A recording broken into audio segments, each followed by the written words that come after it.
আল্লাহ সুবহানাহু ওয়া তাআলা বলেন ওয়াল আসরি ইন্নাল ইনসানা লাফি খুসর।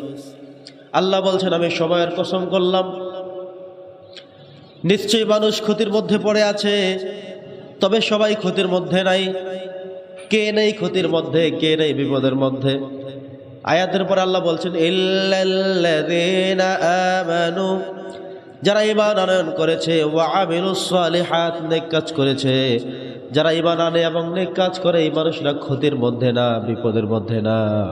কিন্তু অন্য যত মানুষ রয়েছে সকল মানুষ ক্ষতির মধ্যে। কথাটি কার? আল্লাহর। আল্লাহ বলছেন সব মানুষ বিপদের মধ্যে, সব মানুষ ক্ষতির মধ্যে।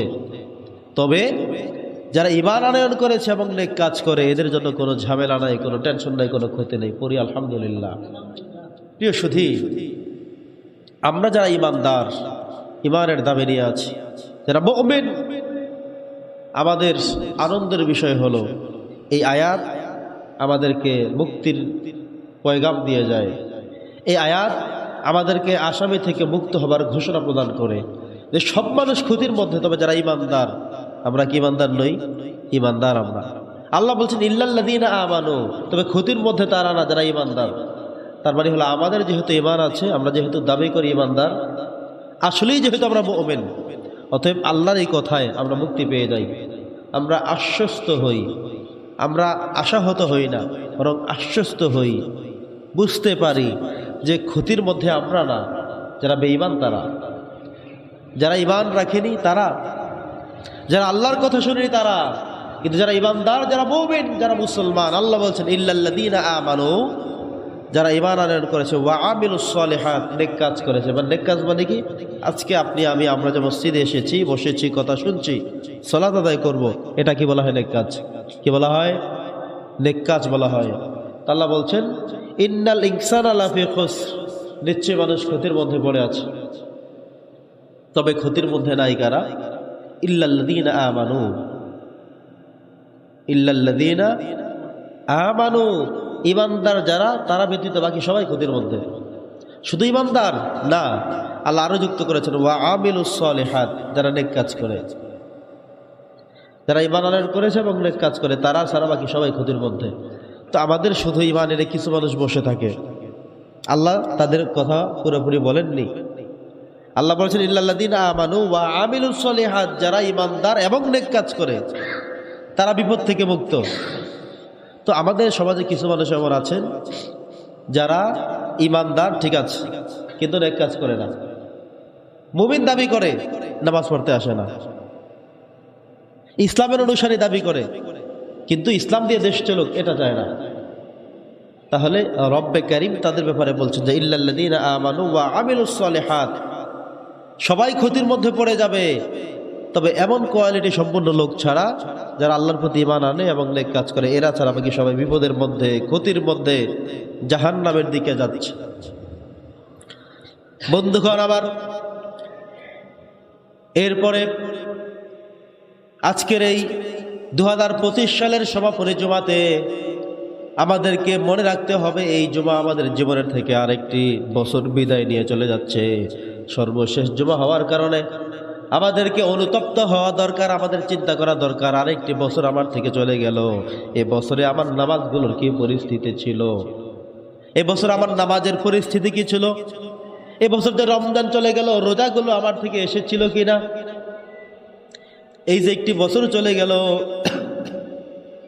এই বছরটি আমার জন্য জান্নাতের কোনো সুঘ্রাণ বয়ে আসে কিনা?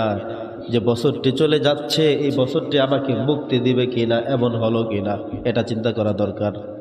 অথচ আমরা শুধুমাত্র এটাকে সফলতার জায়গায় নেই না, শুধুমাত্র টাকা পয়সার বা অন্য চিন্তা করি।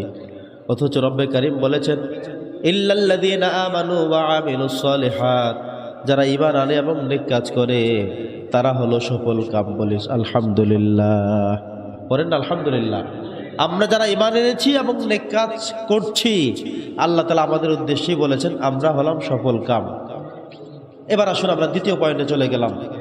প্রথম পয়েন্ট ছিল এমন যে আমরা আমাদের সময়ের কতটুকু মূল্যায়ন করতে পেরেছি। সূরা আসর থেকে বলছি, আল্লাহ সূরা ওয়াল আসর শব্দ উল্লেখ করে বলেছেন সময়ের কসম, মানে সময়টা ফিক্সড করা। আপনি কত বছর, কত মাস, কত দিন, কোন তারিখে, কয়টার সময় মারা যাবেন, এটা ফিক্সড করা, সময় ফিক্সড করা। কিন্তু আমরা কেউ জানি না, যারা কোনো সুযোগ নেই। আল্লাহ এটাই বলে দিয়েছেন, ইজা জা আজালুহুম লা ইস্তাখিরুনা সাআতান ওয়া লা ইস্তাকদিমুন। আগেও জান যাবে না, পরেও যাবে না।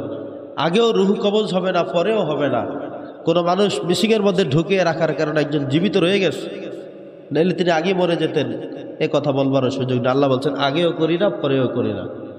হয়তো ওইটাই ওসিলা ছিল, যে এই ওসিলায় এই কারণে সে এতটা পর্যন্ত বেঁচে থাকবে, এই উপকরণের মাধ্যমে। কিন্তু তাই বলে এখানে না ঢুকলে বাঁচত না, মরিয়া যাইতো, অক্সিজেনটাই বাঁচিয়ে রাখছে, এ কথা বলার সুযোগ আছে? এভার কেয়ারই তাকে বাঁচিয়ে রেখেছে। সিঙ্গাপুর যাওয়ার কারণেই বেঁচে আসছে, বড় ডাক্তার হওয়ার কারণেই তিনি মরেন নাই। এত বড় ডাক্তারের চিকিৎসা পেয়ে তিনি আর মরে নাই। বিষয়টা কি এমন? ডাক্তার কি আজরাইল ফিরিয়ে দিতে পারে? পারে? পারে না। তো আমাদেরকে এমন ইমানদার হতে হবে, আমরা বুঝবো আমার সময় ফিক্সড করা। আমার বাবা মারা গেছেন, আমাকে বুঝতে হবে তার জন্য আজকে শেষ দিন ছিল, বিদায় তিনি চলে গেছেন। আমাকে কান্নাকাটি করে করে, চিল্লাচিল্লি করে, হইচই করে, দাপড়িয়ে দাপড়িয়ে, কেঁদে কেঁদে কোনো লাভ নেই। বরং আজকে তাকে কিভাবে সুন্দর করে আমি বিদায় জানাবো, কিভাবে আমি সবচেয়ে শ্রদ্ধার সাথে, সম্মানের সাথে বিদায় গ্রহণ করাবো, এটাই হলো আমার মূল প্ল্যান। কোথায় কবর দিব, কিভাবে দিব, কার মাধ্যমে দিব, কি দোয়া করা যেতে পারে, কি আয়োজন হতে পারে। যদি আপনি এমন করে চিন্তা করেন, তাহলে একজন ইন্তেকাল করা মানুষ তিনি রুহের উপরে আহসান পান, শান্তি পান। হাদিসের মধ্যে এসেছে, একজন মানুষ ইন্তেকাল করলে তার ফ্যামিলির কোনো মানুষ যদি বিলাপ দিয়ে কান্নাকাটি করে, তাহলে তাকে কষ্ট দেওয়া হয়। অথচ আমরা তো মনে করি অনেক জোরে জোরে কাঁদলে সবাই মনে করবে আহারে, বাবার জন্য কত দয়া ছিল, সন্তানের জন্য কত মায়া ছিল। অথচ হাদিসে আসছে, কেউ ইন্তেকাল করলে ইন্তেকাল করা ব্যক্তির জন্য দুঃখে দরদে অবিলাপ করে, জোরে জোরে চিৎকার করে যখন কাঁদবে, তখন মুর্দাকে কষ্ট দেওয়া হয়। আমরা মনে করলাম, মনে হয় যে কাঁদলে সবাই ভালো মনে করবে, অথচ আমি কষ্ট দিচ্ছি তাকে। বিদায় মুহূর্তে আমার কি দরকার ছিল? আমি যেন তাকে শান্তিতে, নীরবে, দোয়ার মাধ্যমে তাকে বিদায় দিতে পারি। হ্যাঁ, আমি অশ্রুসিক্ত নয়ন থাকবে, আমি কাঁদবো, আমার চোখ দিয়ে অশ্রু ঝরবে, তার জন্য কষ্ট হবে, এটা স্বাভাবিক। কিন্তু বিলাপ দিয়ে চিল্লাচিল্লি করা, মাটির মধ্যে দাপটা থাপড় দেওয়া, মাথাকে ওয়ালের সাথে বাড়ি মারা, সবাইকে বোঝানো যে আমার উনি হারিয়ে গেছে, আর কিছু নাই, কি হবে আমার, এমন তাড়াতাড়ি কেমনে চলে গেলেন, না বলে কেমনে গেলেন, এভাবে বলে না।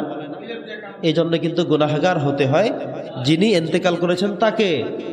আর আমরা মনে করি, মনে হয় এভাবে কাঁদলে সমাজের সবাই মনে করবে আরে বাবা কত, বাবার জন্য কত দুঃখ, দেখো কিভাবে কাঁদে।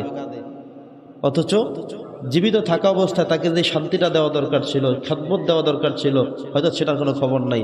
আজকে ইন্তেকাল করার পরে এসে খুব আপন সেজে কান্নাকাটি করে তাকে কষ্টটা আবারও দিয়ে গেল। জীবিত থাকা অবস্থায় কষ্ট দিয়ে গেল, ইন্তেকাল করার পরে আবার কষ্ট দিচ্ছে বিলাপ দিয়ে কেঁদে কেঁদে। তো মানুষ ইন্তেকাল করলে আমাদের শিক্ষা হলো, ইমানদারের শিক্ষা হলো, আমাদের চোখ দিয়ে পানি ঝরবে, অশ্রু ঝরবে, আমাদের হৃদয়টা দুঃখে ভারাক্রান্ত হবে। এরপরেও তাকে কোথায় কবর দেবে, কে বাঁশ কাটবে, কে কবর খনন করবে, কারা গোসল করাবে, কিভাবে তাকে বিদায় জানাতে হবে, কোন কোন দোয়া এই সময় পড়া উচিত, কিভাবে তাকে বিদায় জানানো উচিত, মাইকিং করা হবে কিভাবে, দাওয়াত দেওয়া যায় কিভাবে, সবাইকে জানানো যায় কিভাবে। তিনি বিদায় হয়ে চলে গেছেন, সিদ্ধান্তটা উপরের থেকে ছিল। আপনি আমি টাকা পয়সা দিয়ে, সম্পত্তি দিয়ে কোনোভাবেও একদিনের জন্য কাউকে রাখার সুযোগ নাই। আবার কারো হায়াত আছে, কিন্তু আপনি মৃত্যু পরোয়ানা জারি করলেন, মৃত্যু পরোয়ানা জারি করলেন, ফাঁসির শেল তৈরি করলেন, সব প্রস্তুত করে রাখলেন, কিন্তু উপরের থেকে সিদ্ধান্ত নাই, আপনি তাকে খুঁজে পাবেন না, এই আইন সেই আইন দিয়ে হবেও না। তো এটা আমাদের বিশ্বাসে রাখতে হবে, এই মৃত্যুর ফয়সালাটা আসে আল্লাহর থেকে। আল্লাহ সেই কথাটাই বলেছেন, ওয়াল্লাহ আসর, আমি সময়ের কসম করলাম। সময় তোমাদের জন্য ফিক্সড করা, এটা নিয়ে অতিরিক্ত করা, বাড়াবাড়ি করা, এটা কখনোই কারোর জন্য শোভনীয় নয়। আল্লাহ বলছেন যে ইল্লাল্লাযীনা আমানু ওয়া আমিলুস সালিহাত, আমরা যারা নেককার এবং ঈমানদার, আমাদের উদ্দেশ্যে আল্লাহ তাআলা সুসংবাদ প্রদান করেছেন। তো এই যে 2025 সাল আমাদের থেকে শেষ হলো, তার মানে আমার লাইফ থেকে আমার জীবন থেকে আরও একটি বছর চলে গেল, আমরা হিসাব করি আমার বয়স বাড়তেছে। ধরেন আমার বয়স, আমি আমারটাই বলে, আমাকে যদি আল্লাহ তাআলা 50 বছর হায়াত দিয়ে থাকেন, আমার আজকে এই বছর নিয়ে ধরেন আমার 36 বছর চলে গেল, তো 50 থেকে 36কে মাইনাস হলো না প্লাস হলো? আমার বয়সটা কি কমলো না বাড়লো? আমার বয়স আমার নির্ধারিত সময় থেকে আস্তে আস্তে কমতে কমতে কমতে চলে এসেছে, কমে যাচ্ছে, শেষ হয়ে যাচ্ছে। আছে আর অল্প কয়দিন, তবে কয়দিন আছে জানি না। এভাবে প্রত্যেকেরই তো হতেও তো পারে আজকেই আমার শেষ দিন, এই বছরটাই আমার শেষ বছর, এটাও তো হতে পারে। তো আল্লাহ বলছেন যে এভাবে যেন আমরা প্রত্যেকে হিসাব করি।